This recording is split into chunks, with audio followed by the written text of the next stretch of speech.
Editing the shopping cart page on Squarespace is a straightforward process that allows you to customize the user experience for your online store. Here's how to do it. Log into your Squarespace account. Go to your Squarespace website and log in. Access the Commerce panel. From the home menu, click on Commerce to open your store settings. Edit the cart page. Click on Checkout in the Commerce menu. Scroll down to find the cart page settings. Customize content. You can add custom text, change button colors, and adjust cart settings.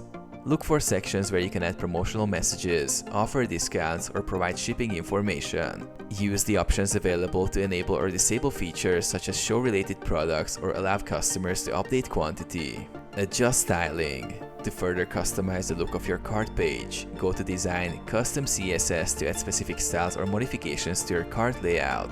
Preview and save changes.